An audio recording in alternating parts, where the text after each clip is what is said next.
दोस्तों अब 10,000 रुपए से ज्यादा के ऑनलाइन पेमेंट पर नया नियम लागू होने जा रहा है। 10,000 से ज्यादा का डिजिटल पेमेंट करने पर अब 1 घंटे का होल्ड लगेगा। भारतीय रिजर्व बैंक आरबीआई की तरफ से यह नया नियम लाया गया है, जिसके तहत अब 10,000 से ज्यादा के ऑनलाइन डिजिटल पेमेंट पर आरबीआई सेफ्टी ब्रेक लगाएगा। जो आए दिन साइबर फ्रॉड देखने को मिलते हैं, उन फ्रॉड स्कीम पर रोक लगाने के लिए 1 घंटे का होल्ड प्रस्तावित रखा गया है। किल स्विच और ट्रस्टेड पर्सन जैसे सेफ्टी फीचर्स भी मिलेंगे, यानी गलत ट्रांजेक्शन गलती से हो गया तो उसे कैंसिल करने का मौका मिलेगा। आरबीआई ने किल स्विच का भी सुझाव दिया। तो आइए और समझते हैं कि आखिर क्या है किल स्विच और ट्रस्टेड पर्सन जैसे सेफ्टी फीचर्स जो रिजर्व बैंक इस नए नियम की गाइडलाइंस में लाने जा रहा है। अगर आप भी गूगल पे, फोन पे, पेटीएम या ऑनलाइन नेट बैंकिंग का इस्तेमाल करते हैं तो जाहिर सी बात है आप डिजिटल पेमेंट से जुड़े हैं, तो इन नए नियम को आपको विस्तार से समझ लेना चाहिए। नियम का मुख्य सारांश ये है कि 10,000 से ज्यादा के ऑनलाइन पेमेंट पर 1 घंटे का होल्ड लगेगा, स्टे लगेगा, ताकि मान लीजिए अगर किसी ने आपके साथ साइबर फ्रॉड किया तो 1 घंटे तक आपको ये मौका मिलेगा कि आपसे गलती हो गई उस गलत ट्रांजैक्शन को कैंसिल करने का। जी हाँ, तो कहने का मतलब जल्द ही ऐसा हो सकता है कि आपका 10,000 से ज्यादा का ऑनलाइन ट्रांजैक्शन तुरंत नहीं होगा,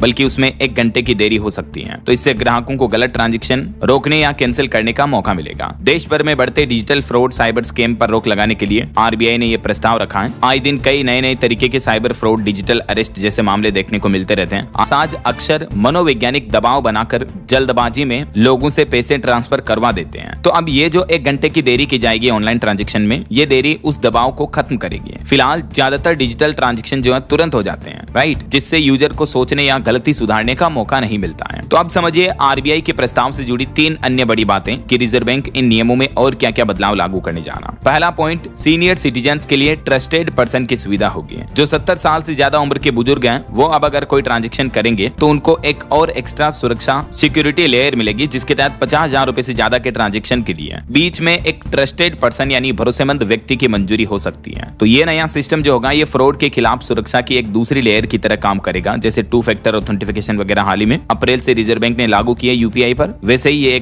एक और सुरक्षा सेफ्टी एड ऑन होगा सीनियर सिटीजन्स के लिए। अच्छा, दूसरा देखिए, भरोसेमंद व्यक्तियों को व्हाइट लिस्ट में शामिल कर सकेंगे। अगर आप किसी ऐसे व्यक्ति या मर्चेंट को पैसे भेज रहे हैं जिसे आप जानते हैं, तो आप उसे अपनी व्हाइट लिस्ट में कर सकते हैं। तो व्हाइट लिस्टेड लोगों को पेमेंट करने पर ये 1 घंटे की देरी लागू नहीं होगी, जिससे कि नियमित लेन देन में भी परेशानी नहीं आएगी। ये भी एक बहुत ही अच्छा प्लान है इस नियम में, ताकि कारोबारी व्यापारियों को दिक्कत नहीं होगी, है ना। और तीसरा, डिजिटल पेमेंट बंद करने के लिए किल स्विच बटन ऑप्शन भी मिलेगा आपको। आरबीआई ने किल स्विच का सुझाव दिया। अगर किसी ग्राहक को लगता है कि उसका अकाउंट हैक हो गया या कोई गलत ट्रांजैक्शन हो रहा है, तो वह सिंपल 1 क्लिक से अपनी सभी डिजिटल पेमेंट सेवाओं को तुरंत बंद कर सकेगा। जैसे अभी डेबिट कार्ड, क्रेडिट कार्ड वगैरह में मिलता है कार्ड कंट्रोल लिमिट में कि ऑनलाइन इंटरनेशनल ट्रांजैक्शन इनेबल करने या नहीं करने, है ना। तो वैसे ही अब आपको डिजिटल पेमेंट की हर सुविधा पर, नेट बैंकिंग वगैरह, यूपीआई पर, सब पर ये किल स्विच बटन ऑप्शन मिलेगा। जैसे ही आप अपने फोन से नेट बैंकिंग ऐप से किल स्विच ऑन कर दोगे तो कहीं पर भी आपके अकाउंट से दुनिया में कोई ट्रांजैक्शन नहीं हो पाएगा। ऐसा समझ रहे हो। अब इन नियमों की जरूरत क्यों पड़ी? तो दोस्तों ये आंकड़े देखकर आप भी हैरान हो जाएंगे कि पिछले साल 2025 में डिजिटल फ्रॉड के कारण लोगों को 22,000 करोड़ से भी ज्यादा का नुकसान हुआ। और आरबीआई के ऑफिशियल डेटा के मुताबिक 10,000 रुपए से ऊपर के ट्रांजैक्शन कुल फ्रॉड केस का सिर्फ 45% है, लेकिन कुल फ्रॉड वैल्यू में इनकी हिस्सेदारी 98% तक है। समझ रहे हो। यही वजह है कि 10,000 रुपए के ऊपर की लिमिट पर रिजर्व बैंक ये नियम लागू करने जा रहा है। अच्छा, अब एक इंपॉर्टेंट बात कि कब तक ये नियम लागू हो सकता है, तो अभी लागू हुआ नहीं है। रिजर्व बैंक फिलहाल बैंकों और एनपीसीआई यानी national payments corporation of India के साथ मिलकर इन तकनीकी पहलुओं पर चर्चा कर रहा है। इसमें एक मुख्य चुनौती ये होगी कि डिजिटल पेमेंट की रफ्तार और सुरक्षा के बीच कैसे समन्वय संतुलन बनाया जाए, ताकि सीमलेस डिजिटल पेमेंट सिस्टम भी वर्क करता रहे, लोगों को डीले दिक्कत ना हो,